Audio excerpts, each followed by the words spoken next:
To save both time and money in waxing floors, use economical no-rubbing Aero Wax.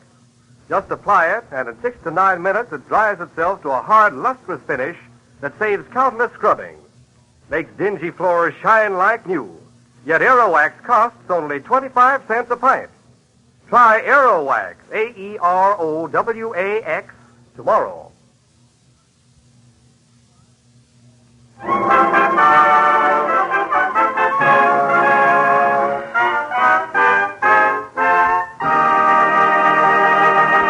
Mr. Keene, Tracer of Lost Persons, is on the air.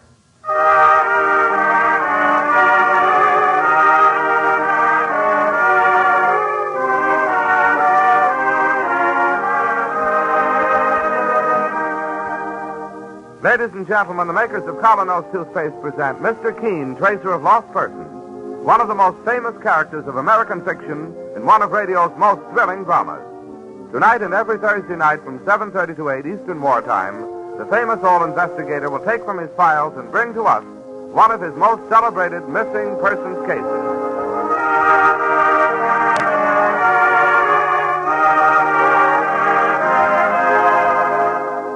But first, is your smile everything you'd like it to be? Bright, sparkling, magnetic? If not, try the new Colonos toothpaste thousands are raving about.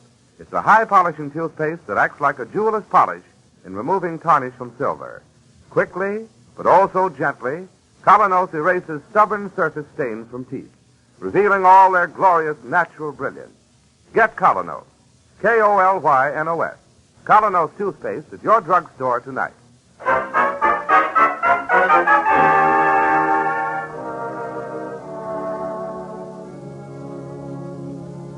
Now Mr. Keene, Tracer of Lost Persons, who tonight takes from his files one of his most unusual and most bewildering cases, the case of the girl who flirted.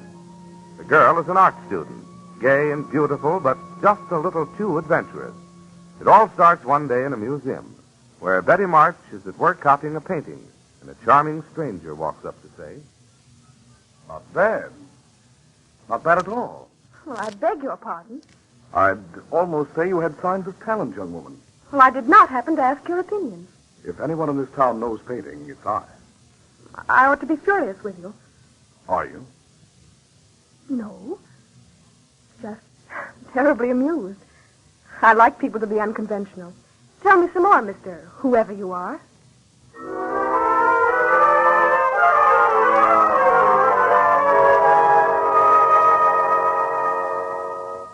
Yes, that's how it started. Now, several days later, we find Mr. Keene in his office talking to a very distressed man, Robert Colby, assistant curator of the Manhattan Museum. I tell you, Mr. Keene, nothing's ever happened like this. In all the years since the museum was founded. The girl walked off in the midst of copying a painting. There's no sign of her since. Well, let's start at the beginning, Mr. Colby, shall we? First, what is the girl's full name? Elizabeth March. According to her application for a museum permit, she's now 22. Go on, Mr. Colby, please. Well, lately she's been copying that big painting by Whistler in the American Room. Oh, you mean the portrait of Mrs. Farmington and her daughters? Yes, that's right. Now, the last time I saw Betty was 4 days ago, Monday. Betty, eh? You're on familiar terms. Oh, she's lovely, Mr. Keene. Charming, spirited. Well, now, under what circumstances did you last see her? I dropped into the American Room where she was copying the Whistler painting to ask her to lunch. She looked up from her easel and said, No, Mr. Robert Colby. No can do. "Why not? Too busy, Bob. Oh, that man Whistler. Has he insulted you, Betty?" Why did he always have to sign his paintings with those complicated little butterflies in one corner? I'm having an awful time trying to copy it. Oh, forget the butterflies, Betty, and come to lunch. I have a question to ask you. Oh, yes. I know. Dum-dum-da-dum. Well, will you marry me? No, Mr. Robert Colby, assistant curator of the Manhattan Museum. I will not marry you. What's wrong with me? Nothing at all. That's the trouble. Don't understand. You're just too darn correct to be alive. What? The man I'm going to marry will have to be somebody exciting, somebody dashing, somebody dangerous. Oh, now stop talking like a Greenwich Village bohemian. See, you are a stuffed shirt. Still want to take me to lunch, Mr. Colby? No, I do not, Miss March. Goodbye and good luck. Well, yes, she certainly is a very spirited young woman, isn't she? What happened next? Well, I came back in the afternoon, Mr. Keene, to make up. Her easel was still there in its usual place, but no sign of Betty. So that night I went to her apartment. Still no luck. Again the next day and the day after. This morning, finally, I talked to the attendant in the American room. Did the attendant have anything to report? Great deal. After our little spat, Betty sat down at her easel to work again on the butterfly signature. A few minutes later, a tall, dark-haired man came by. He stopped by Betty's easel. The next thing the attendant heard Betty say something like this. I like people to be unconventional. Tell me some more, Mr. Whoever you are. I've seen you here many times before. And I've noticed you. Oh, have you? First time was in the Egyptian room. We bumped into each other in the tomb of the pharaoh. I said, I beg your pardon, miss. And I said, I beg your pardon, sir. Yes, and something more. From where my easel stands, I have a very good view of the Italian room next door. And? You have been observed on 3 different occasions standing there in front of the Annunciation of Parolini. Your spies have been busy. You admire the Annunciation very much, don't you? There's another work I admire even more. A 20th century masterpiece. You. Wonderful. Who are you, anyhow? Just the man who wandered into a museum and saw a very beautiful girl. No, seriously. I could tell you better over lunch. Oh, lunch? Please. Well, I don't think I ought to give in so easily. Argue with me 5 minutes more. And did they finally go off together, Mr. Colby? Yes. After Betty finished up a few more details on the painting. Well, what do you think of it, Mr. Keene? Well, frankly, I don't like the sound of it. It wouldn't be the first time a girl was lured into something very unpleasant by a charming stranger. Then please, Mr. Keene, try to find her. I most certainly will, Colby. And as a first step, tell me, is Betty's easel still standing there in the American room? Exactly as it was the last time she used it. Then take me there, at once.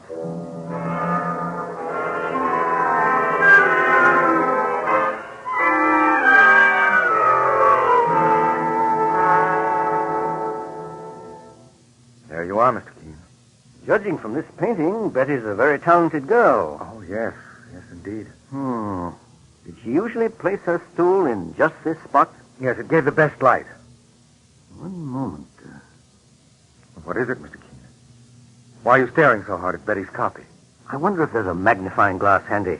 I'll have the attendant get one. Well, Billings. Yes, Mr. Colby. Look into Mr. Vanderhoff's office, please, and ask him if I could have a magnifying glass for a moment. I'll be right back, sir. Mr. Keene, you've got me up a tree. First, you were talking about the position of the stool. And Oh, now yes. In fact, I am going to sit down on it right now and make a little investigation. Well? Observe one thing. From this position, Betty at all times had a view through that open door into the next room. The Italian room. Oh, there comes the attendant now with that magnifying glass. Here you are, sir. Thanks. Let me have it at once. Right. Oh, what are you looking for, Mr. Keene? I'm looking for a... By Jove, I found it. But what is it? Colby, I was impressed by one thing when you told me how Betty went off with a stranger. That she stopped first to finish a few details. Asked for 5 more minutes to paint. Yes, yes. Now take this glass. Yes, I have it. Turn it on the butterfly signature in the corner. Concentrate on those very fine strokes in the wings. The wings.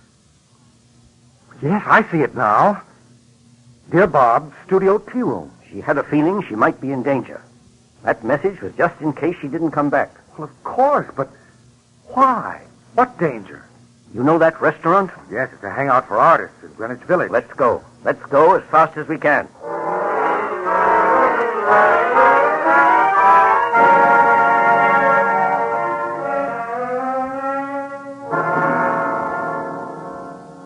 And I take it, Miss Grudy, that you are the owner of this restaurant? Yes, that's right. Do you happen to know Miss Betty March? Of course, she ate here often. I wonder if you remember her coming here last Monday for lunch. Well, Don't mind me, please. This isn't a case of a jealous lover. well, in that case, yes, she came in with a tall, handsome man and took a table near the cash register here. The reason I remember so well, Yes, Miss Goody? well, after an hour or so, the place was clearing out, and I heard Betty say, Well, thanks for a very good lunch and some grand conversation. You're not going already. We've got to. Back to the museum. Back to work. Silly idea. Why don't you come along to my place instead? I'll show you some of my own work. Well, it's very kind of you, but I couldn't, really. Would that be too unconventional? Well, Just a while ago, you were talking about how you loved adventure. Well, I'm going to hold you to that. please, let go of my arm. Oh, no, you're coming along with me. Even if I have to kidnap you, darling. Let go of me. I'll scream. If you do, I'll put my hand over your mouth and gag you, dear. Help! You see, darling, it doesn't help. Better come along quietly now. That's a good girl. That's a good girl. And then what happened, Miss Goody? well, there was a car at the curb, and he took her inside and drove off. Great Scott, why didn't you stop him? Oh, well, you know these artists. I thought it was all in fun. Miss Goody, did you get the license number by any chance? No, there didn't seem to be any reason. Well, thank you anyhow. Well, not at all. I hope the poor girl hasn't come to any harm. Gone. Vanished completely. I'm afraid so, Colby. What do we do now, Mr. Keene? Now we play another hunch. What do you mean? Tell me something, Colby. What is the most valuable painting your museum owns? Oh, one that I mentioned before, the Annunciation by Rinaldo Perellini. Well, if you want my advice, remove it from the wall at once. What? Have it examined by the best technical expert on your staff. Do that, and I think I can still find Betty March.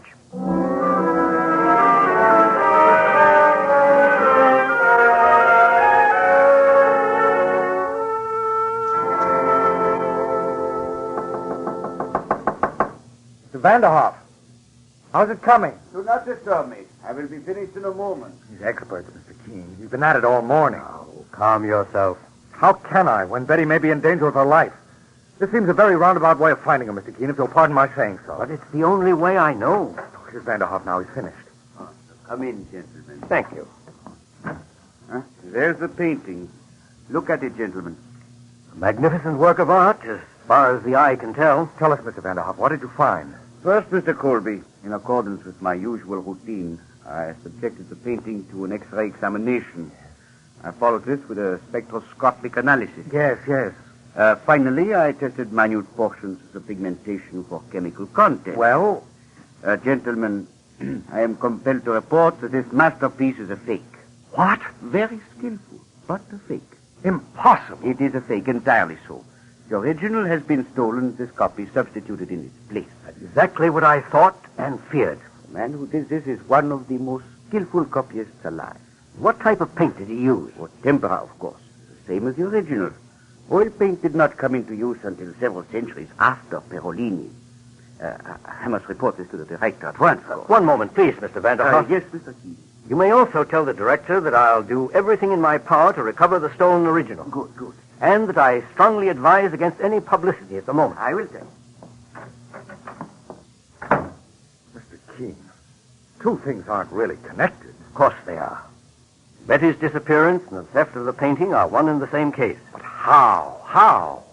Well, here's my theory, Colby. The men who stole the Perolini are cautious, methodical people. They must have worked for months to prepare their fake painting. After that, it was only a question of finding the right moment to snatch the original from its frame and substitute the copy. Yes? They decided, of course, to do it on a Monday, when there are few visitors in museums. Yes, that's the day we charge admission. Usually only students are present. But that still left one obstacle. Betty. You remember I told you that from where she sat, she had a good view of the Italian room at all times? A perfect view of the painting to be stolen? Yes. Well, that's where the charming stranger came in. He was assigned to lure Betty away and keep her away. But why are they still holding her? It's my guess that she'd seen the man admiring the Annunciation just a little too often. She knew something was up. And at lunch with the charming gentleman, she probably gave herself away. Poor kid. So then she had to be held prisoner until the painting was safely disposed of. Sent out of the country, perhaps. But what do we do now? Yes. What do we do now? Mr. Keene, you're supposed to be an investigator, not an echo. My dear fellow, I assure you I'll do everything possible. Oh, I'm sorry. Give me a moment. Let me... Colby, your expert just said that this fake painting was very skillful. But like the original, it was painted in tempera. It fooled me. Correct me if I'm wrong. But there must be very few painters alive today who could do work like that in tempera. A few dozen, that's all, Mr. Keene. All right. I have an assignment for you. Because it takes an art expert. Yes? And if you don't come through, and if this doesn't find Betty, I don't know what will. Well, fire away, Mr. Keene. What's my assignment? Dig up all the catalogs of recent art exhibitions that you can find. Go back 10 years if necessary. Yes, yes. But get me the name of every outstanding artist in this country who paints in tempera. I will. Somewhere in that list will be the man who did that fake Parolini. We'll check over the entire list. And by process of elimination, we'll find the forger and the gang that abducted Betty March. Right. Get to work at once.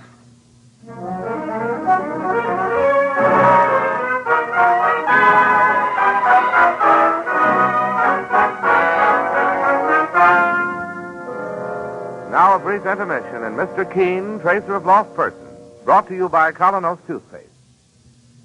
Next time you meet the most successful man you know or the most popular girl, take a good look at their teeth.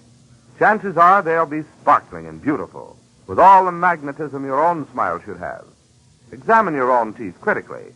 If they're not every bit as brilliant and gleaming as they should be, if they show signs of being discolored by surface film, just do as thousands do. Try the new Colonos, a high-polishing toothpaste. Safely, speedily, Colonos helps brush away masking surface film, revealing the natural luster and brightness of your teeth. Your druggist has an ample supply of Colonos on hand, so get a tube tonight and see what wonders it may do in helping you to add to the charm and appeal of your smile. Remember the name Colonos, K-O-L-Y-N-O-S, Colonos, a high-polishing toothpaste. Now, as the clock strikes midnight, we find Mr. Keene with his assistant, Mike Clancy. Well, Mr. Keene, I do hate to be breaking into your house at such a late hour, but here are some nice names Mr. Colby's dug up. That's quite all right, Mike, and thank you. And you should have seen the pile of catalogs he's going through. Sure, he was still at his desk when I left the museum working like a beaver. Oh, Colby is still at the museum? That's right, sir. Mike, I suddenly feel another of my hunches coming over me. Well, out with it, boss. Something tells me that stolen painting is still within the walls of the Manhattan Museum. No. It's easy enough to get a bundle into a museum, but taking one out... Oh, you mean that once they copped the painting, they couldn't get it past the door? Yes, and for days now, they may have been keeping it in a place that they prepared for just such an emergency. But where? In the other part of the museum that this charming stranger used to hang around in.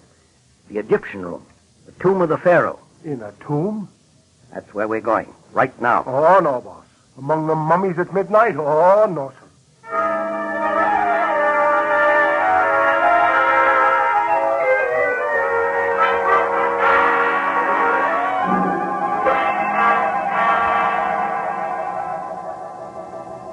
Well, here it is, Mr. Keene.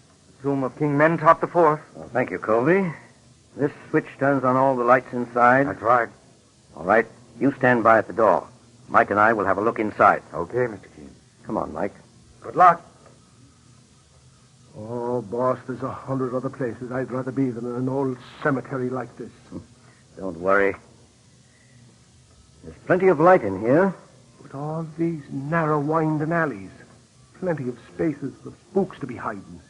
Here, Mike, to the left. This should lead to the central chamber and the sarcophagus of the king. The what, sir? A stone casket where the mummy lies. I'd like to move the lid and have a look inside. Well, I wouldn't. Relax, Mike.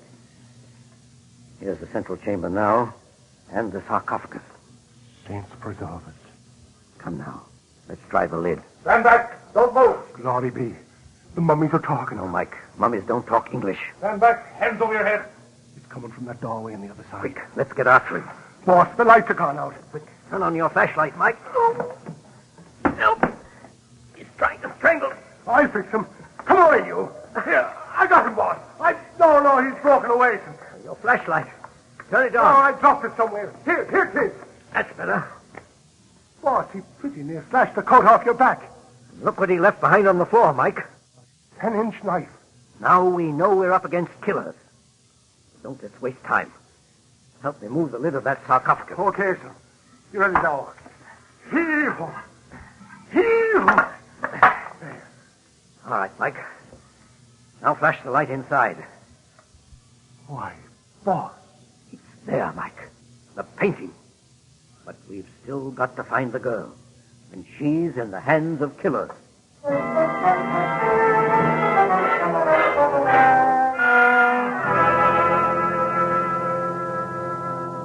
Here you are, Mr. Keene. I've narrowed the list of tempera painters down to a half-dozen possibilities. These are all experienced artists, all over 40? That's right. I wish I could have stopped that fellow when he came tearing out of the tomb last night. Would have been a quicker way of finding Betty. If ever we're going to find her. Oh, never mind such talk. As the next step, let's find out everything we can about the 6 men on this list. Anything that indicates shady activities in the past. Right. And let's hurry, because now that gang is desperate.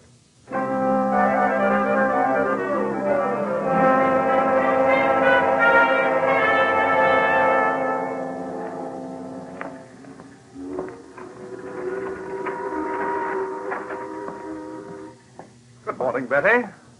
Oh, there you are. Tyler is the name. Well, whatever you call yourself, why are you keeping me in this house? When are you going to let me go? You have the painting. What more do you want? Correction, my dear. A certain busybody got it away from me last night at the museum. Mr. Keene. Well, good for him. No. Bad for you, my dear. Why? Why? You see, I have 2 careers at once. Sometimes I borrow, shall we say, valuable paintings from museums with the help of my colleague, Mr. Bruno Carson, who paints excellent substitutes. Most of the time, I run a very respectable gallery on 57th Street. You're afraid that now I'll give you away. Mr. Carson is also worried. He's not always a forger, you know. Let me go, and I'll never mention this to anybody. The museum has its painting back, and that's all it cares about. Correction again. The police and that man Keene will move heaven and earth to track us down. He's a very smart old billy goat. I don't care. This has gone far enough. You can't keep me a prisoner here forever. That's right, my dear. See you later. Let me out! Let me out! Please, I beg you, let me out! No use. No one will hear you. Tyler. Okay, Carson, I'm coming. Look, Tyler, we can't keep her here much longer. Some people are coming tomorrow to look at my paintings. All right, Carson. She goes tonight. And don't leave any traces. There won't be, Carson. Not for the East River, right outside the door. The river? Too bad. She's so nice looking. Yes. Too bad.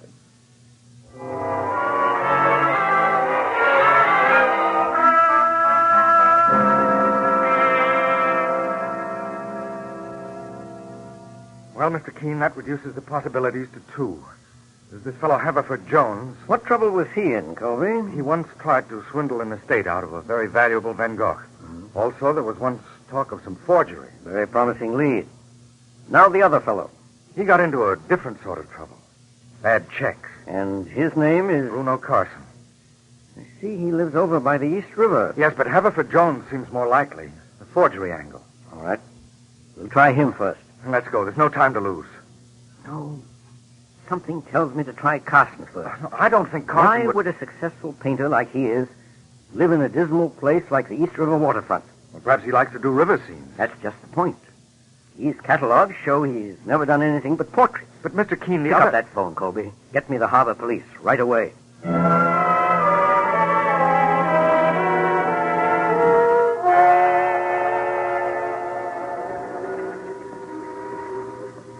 All clear, Carson? All clear, Tyler. The cop on the beach just walked up the block. Here. Help me carry her out on the pier. She's not going to start screaming. No chance.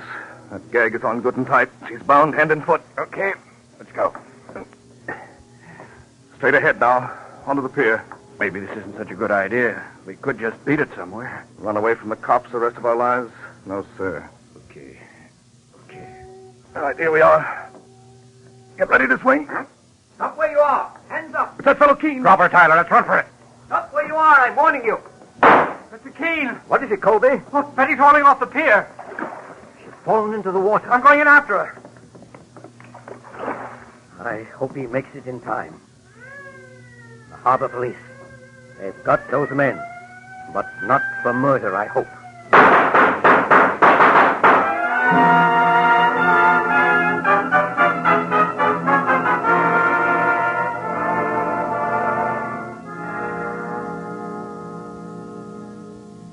Oh, Mr. Keene, wasn't Bob wonderful, the way he went in after me? You certainly owe your life to him, Betty. Yes, to a stuffed shirt. Why, Bob, whoever called you that? You did when I asked you to marry me.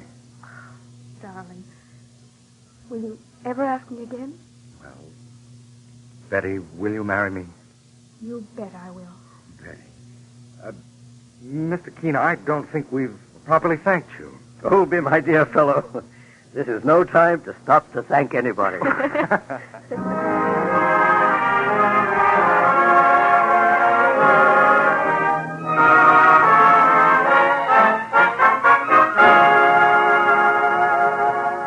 Listen next week at the same time when Mr. Keene brings us his next missing persons case. The case of the boy who used big words.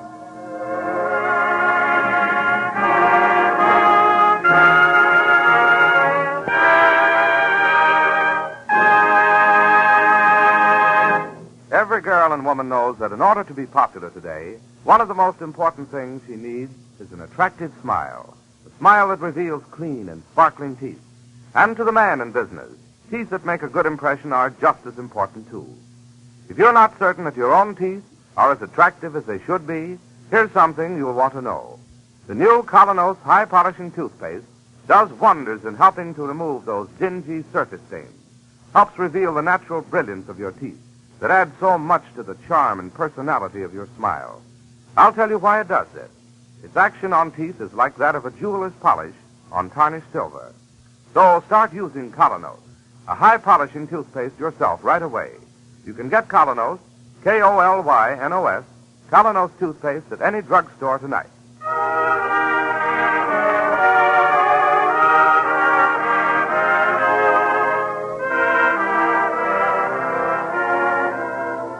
This is Larry Elliott saying good night for the makers of Colonos toothpaste and Mr. Keene. And this is Mr. Keene with one last word. I've been asked to bring to your attention the important fact that our country is still faced by a critical shortage of tires for civilian use. The tires you have now must last you indefinitely. Do not be misled by announcements that huge quantities of synthetic rubber are being made. They are, but they are required for military use. So do everything you can to make your tires last as long as possible. Drive only when necessary, at under 35 miles an hour. Keep your tires properly inflated and inspected. Recap your tires as soon as they need it, and share your car with others. Good night, and thank you all.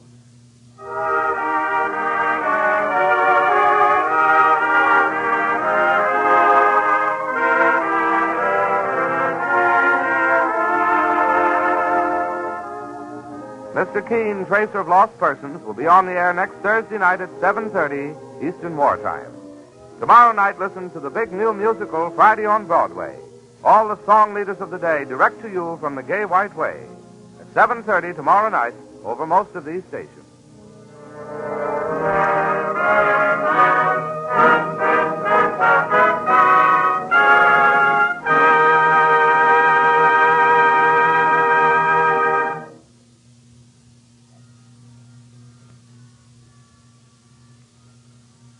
There is now a wonderfully inexpensive, easy way to wax wood floors and linoleum to a high, sparkling finish in only 6 to 9 minutes. Use Aero Wax, the self-polishing wax that goes on in a jiffy, dries without rubbing to a marvelous high luster, adds beauty to your rooms, saves countless scrubbings, yet costs only 25 cents a pint. Get Aero Wax, A-E-R-O-W-A-X, tomorrow. This is the Columbia Broadcasting System. Hey, we want to say thanks for tuning in. Please like and subscribe so you don't miss any. You got a lot more of these up there. Go check them out under the playlist. Leave us a comment. Tell us what you want to see, what you think, and we'll see you next time.